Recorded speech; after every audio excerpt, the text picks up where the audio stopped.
Trump coup plotter gets 17 years in jail. This is Undiluted News. Mikey Bones reporting. Two former leaders of the Proud Boys, Joseph Biggs and Zachary Rehl, were sentenced to 17 years and 15 years respectively in prison for seditious conspiracy and other crimes committed during the riot more than 2 years ago. Biggs is a former military service member who helped lead efforts by the Proud Boys to take over the U.S. Capitol on January 6 of 2021. Rehl, also a former military service member, was a leader of the Philadelphia chapter of the Proud Boys. In his sentence of Rehl, Kelly said he and Biggs and others participated in a national disgrace that contributed to the ruin of America's tradition of a peaceful transfer of power. The sentence is far below the 33-year sentence for Biggs and the 30 years for Rehl, which was sought by the prosecutors.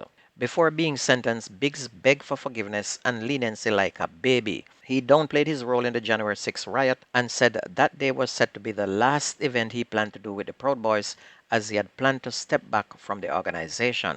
The other one, Rehl, he painted himself as a family man. He has repeatedly denied assaulting officers, even as he was confronted with video of him spraying law enforcement officers with chemicals. When he addressed the court, Rehl was emotional throughout his speech. He said he lost military benefits and professional licenses he worked for, and he promised he was done with politics.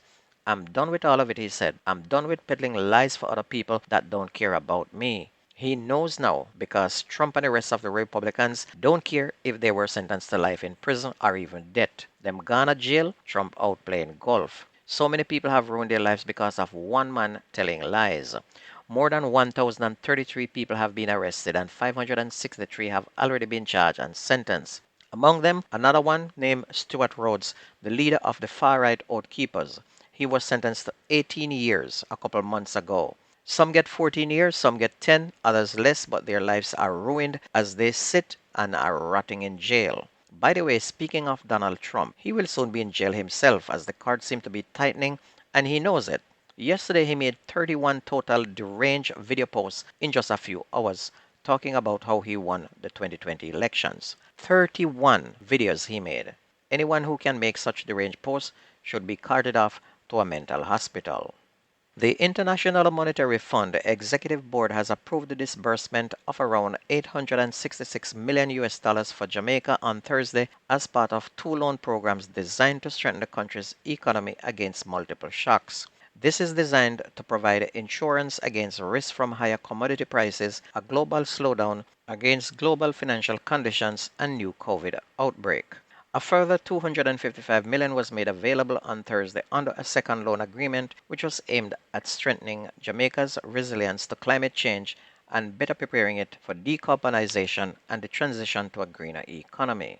And I'm going to laugh because this is just going to make a few people rich, as this is just going to end up in somebody's bank account. An American man was fined 250,000 Jamaican dollars or 30 days in jail in the St. James Parish Court on Wednesday after being held with ammunition at the Sangsters International Airport in Montego Bay in the parish. Kamal Watt, a 25-year-old software engineer of Wilbur Street in the U.S., pleaded guilty to unauthorized possession of ammunition before presiding Judge Sasha Maria Sept Ashley. Watt's lawyer Henry McCurdy told the court that his client got married on August 19 and came to Jamaica for his honeymoon. He pleaded with the judge to be lenient, stating that his client, a licensed firearm owner, placed the bullets in a bag in his knapsack but later forgot about it. Well, it didn't work too much. President of the Jamaica Teachers Association, Leighton Johnson, says the full effects of the mass teacher resignation and migration will not be felt until school resumes on September 4th. His comment is in response to an indication by Education Minister Favour Williams that the supply of educators surpassed current demand for teaching jobs. But speaking on Monday agenda on Power 106, the JTA head said despite the minister's disclosure, there is a major teacher deficit with some schools having up to 6 vacancies to be filled. Mr. Johnson said local stakeholders should also offer a more attractive salary package, as this is one of the top reasons why teachers are leaving the country. The man listed as a person of interest in relation to Wednesday's shooting of a 15-year-old girl in Tivoli Gardens has not turned himself into the police. The police had given him until noon yesterday to do so. Senior Superintendent Michael Phipps, head of the Kingston Western Police Division, said the teen was in a room with other people who were playing with a firearm. The gun reportedly went off and the teenager of a St. Catherine address was shot in the upper body. SSP Phipps said the man being sought, known only as Marvin, can assist with their investigations. Mayor of Maypen, Winston Marad, says that the Clarendon Municipal Corporation has been seeking to hire a contractor to deal with the problems of stray animals on the roads. And this comes after a collision on Wednesday evening involving a cow and a trailer truck. Reports are that the truck was being driven along a section of Bustamante Highway when the crash occurred. The truck was severely damaged. Mayor Marad said that the stray animals have been causing several crashes and injuries, but getting them off the road and into the pond has been an issue. The mayor said the request for a suitable and reliable contractor has so far been unsuccessful. And over in Westmoreland, it is just as bad, as several people have been killed and injured after crashing into animals on the road as well. A truck driver was robbed of his vehicle and cash before being shot and wounded in Monigan, St. Anne yesterday afternoon. The injured man, who is said to be 47-year-old and is reportedly from Linstead in St. Catherine, has since been hospitalized in serious but stable condition. And it's reported that around 1:15, the truck driver was at a hardware store in 3 Miles in St. Andrew when a man chartered him to pick up plyboards in Monique in St. Anne. On reaching Monique, the police said he was led to Hull Street to a house where 2 other men armed with guns were waiting.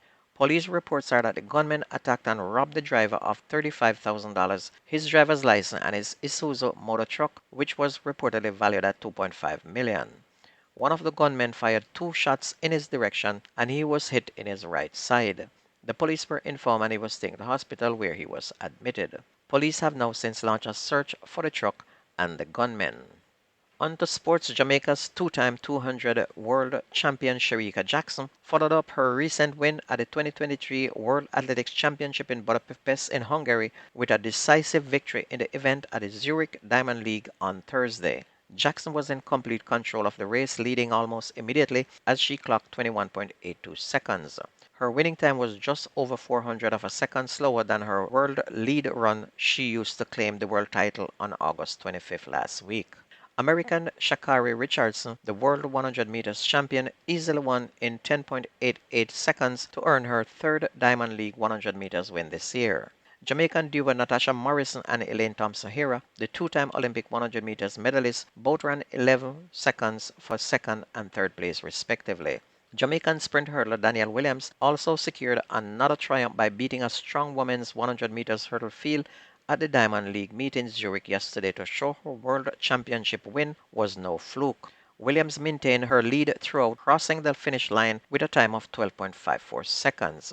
Alicia Johnson of the United States secured 2nd place with a time of 12.58 seconds, followed by her compatriot Kendra Harrison in 3rd place with a time of 12.59. And if you ever miss the news on this radio station, please go to YouTube, type in Jamaican Undiluted News, listen, like, share, and subscribe to keep it going.